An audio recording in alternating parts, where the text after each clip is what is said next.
Salut chers élèves, j'espère que vous allez bien.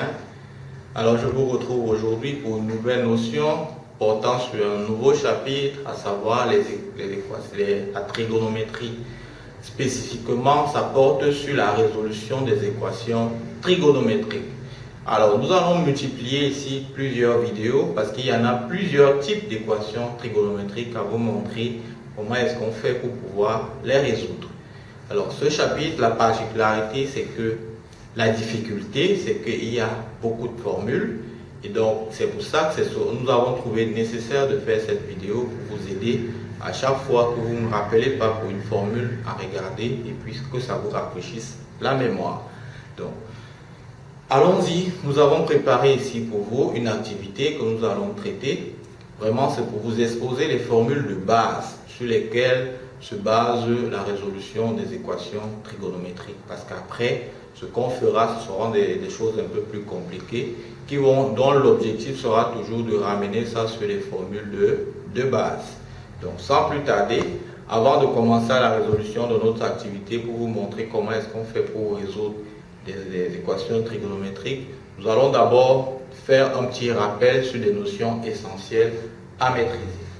Dans notre tableau, nous avons ici disposé le tableau de valeurs où nous avons un certain nombre de valeurs des angles.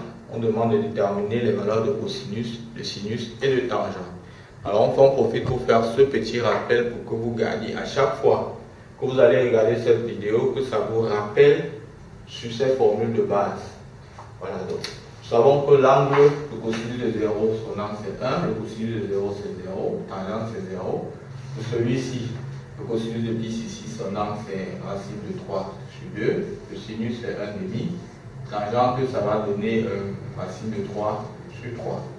Ici c'est racine de 2 sur 2, racine de 2 sur 2, 1, ici 1,5, racine de 3 sur 2, et là racine de 3, ici ça va vous donner 0, 1, et ça n'existe pas, ici ça va donner moins 1, 0 et 0. Voilà. Maintenant une autre chose c'est de savoir transformer les moins cosinus alpha. Alors moins cosinus alpha n'est rien d'autre que le cosinus de pi plus alpha. Moins sinus alpha c'est le sinus de moins alpha. Et moins tangente alpha c'est la tangente de moins alpha. Je vais vous expliquer pourquoi est-ce que je vous donne en principe particulièrement ces formules. Donc, sans plus tarder, passons donc à la résolution de l'activité où il est question de résoudre les équations suivantes. Nous avons trois équations, la première, la deuxième et la troisième. Donc, passons à la résolution de la première qui est sinus 3x égale à 1,5. Allons-y. Voilà. J'ai donc sinus, je mets dans solution. Je veux résoudre sinus 3x égale à 1,5. Alors, ce qui me guide, ce que vous devez toujours rechercher, c'est de toujours chercher à mettre votre équation sous la forme sin A égale à sin B. Voilà ce que vous devez garder à l'esprit. Donc, quand vous avez sinus 3x égale à 1,5, première chose que vous demandez, quelle est la valeur de l'angle dont le sinus donne 1,5. On va donc rechercher dans le tableau. Voilà, sinus 1,5, c'est pi sur 6. Cela veut dire que sinus de 3x égale à sinus de pi sur 6. Alors on a donc disposé dans notre équation sous la forme sin A égale à sin B. Cela veut dire que A qui est 3x, 3x sera égal à B qui est pi sur 6 plus 2 pi.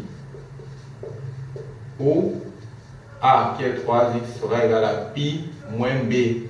B c'est pi sur 6 plus 2 pi. Maintenant le reste c'est de trouver la valeur de x. J'ai donc x sera égal, vous allez diviser partout par 3 pour faire disparaître celui-ci. Ici, quand je divise par 3, je reste avec x. Ici, je vais diviser par 3. Je vais avoir donc pi sur 18 plus 2 pi sur 3. Ici, je vais avoir x égale à, quand vous allez réduire ceci, ça va vous donner 5 pi sur 6. Donc, en divisant par 3, vous aurez 5 pi sur 18 plus 2 pi sur 3. Voilà. Voilà donc les solutions de la première équation dans R. Je vais mettre donc là. J'aurai donc pi sur 18 plus 2k pi sur 3. Première solution. Deuxième, 5 pi sur 18 plus 2k pi sur 3. Avec k appartenant à z. Voilà. Une fois que vous avez donc fait cela, on passe dans la résolution à la deuxième équation. Là, voilà la résolution de la deuxième équation. C'est cosinus de 3x moins pi sur 2 égale à moins racine de 2 sur 2. Donc, on va prendre cela. On prend la deuxième. Cosinus de 3x moins pi sur 2 égale à moins racine de 2 sur 2. Alors, quand vous êtes face à ça, première chose que vous cherchez la valeur dont le cosinus donne racine de 2 sur 2. Pas moins racine de 2 sur 2, racine de 2 sur 2. Je viens donc dans mon tableau. Racine de 2 sur 2. Son angle c'est pi sur 4. Vous savez que cos de pi sur 4 c'est racine de 2 sur 2. Je viens donc, je vais écrire ici cos de 3x moins pi sur 2 égale à moins cos de pi sur 4. Maintenant, comme là-bas en haut, l'idée c'est de pouvoir mettre cette équation sous la forme cos A égale à cos B.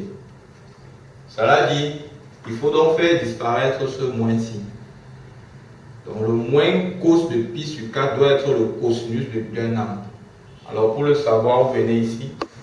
Voilà pourquoi on a mis ça. Nous savons que la formule nous dit que moins cos alpha c'est cosinus de pi plus alpha. Quand on l'applique, on voit donc que moins cos de pi sur 4 ne sera rien d'autre que le cosinus de pi plus pi sur 4.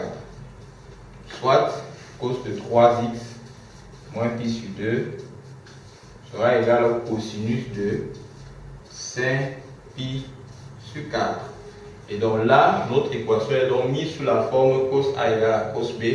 Il ne reste plus donc à déterminer x en appliquant ce qui a été défini. Cela veut dire donc que 3x moins pi sur 2 est donc égal à 5 pi sur 4 plus 2k pi, ou 3x moins pi sur 2 sera égal à moins 5 pi sur 4 plus 2k pi. Maintenant, il ne nous reste plus qu'à tirer x, c'est-à-dire que tu auras 3x égale à 5 pi sur 4 plus pi sur 2 plus 2k pi, ou 3x égale à moins 5 pi sur 4 plus pi sur 2 plus 2k pi. Alors pour déterminer x, vous connaissez, vous allez simplement diviser par x et puis trouver l'ensemble de solutions. Je pense qu'à ce niveau, comme on a vu pour le premier cas, vous faites exactement la même chose pour déterminer le deuxième cas. Passons donc à la troisième équation pour lever sa difficulté. La troisième équation, c'est tangente 2x plus 2 pi sur 3 et plus tangente moins x moins pi sur 3 égale à 0. Donc prenons donc cette équation et cherchons à la résoudre. J'ai ici tangente de 2x plus 2 pi sur 3 plus tangente de moins x moins pi sur 6 égale à 0. Première chose, vous envoyez ce terme de l'autre côté. On me fait tangente de 2x plus 2 pi sur 3 égale à moins tangente de moins x moins pi sur 6. Alors dans l'esprit, il faut ramener ça sous la forme tangente A égale à tangente B. Donc quand on l'a dit, ça veut dire qu'il ne doit pas avoir le moins ici. Or dans notre expression, il y a le moins là. C'est comme tout à l'heure, il faut faire disparaître le moins. C'est-à-dire qu'il faut remplacer tout ceci par la tangente d'un nombre. Donc je sais que d'après ma formule, tangente de moins alpha c'est tangente de moins tangent alpha c'est tangente de moins alpha. Donc je viens ici. Ça veut dire que moins tangente de ça sera égal à tangente de moins, je multiplie par moins, ça va faire x plus pi sur 6. J'ai ainsi tangente de 2x plus 2 pi sur 3 et donc égal à tangente de x plus pi sur 6. Alors le cours dit également que si tangente A égale à tangente B, cela veut dire que A égale à B plus kpi. Donc cela veut donc dire ici que 2x plus pi sur 3, 2pi sur 3 pardon, sera égal à x plus pi sur 6 plus kpi. Parce que voilà mon A, voilà mon B. A égale à B plus kpi. Maintenant, je vais tirer x en envoyant x de l'autre côté, en envoyant le terme ci de l'autre.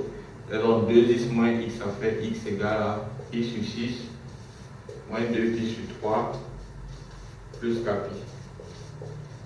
C'est-à-dire, en utilisant au même dénominateur, ça va faire pi moins kpi, donc ça fait moins 3pi sur 6 plus kpi, c'est-à-dire moins pi sur 2 plus kpi. Et dans l'ensemble de solutions dans R, c'est donc moins pi sur 2 plus kpi avec A appartenant à Z. Voilà donc démontré, chers, ainsi la résolution des trois équations trigonométriques qui ont été définies à la base, sur la base des petites formules que vous devez maîtriser. Il faut retenir simplement que pour vous habituer, essayez de mémoriser ce tableau par cœur et ces formules-ci par cœur, vous n'aurez pas de problème. D'ici là, je vous dis donc à très bientôt pour de prochaines vidéos et merci.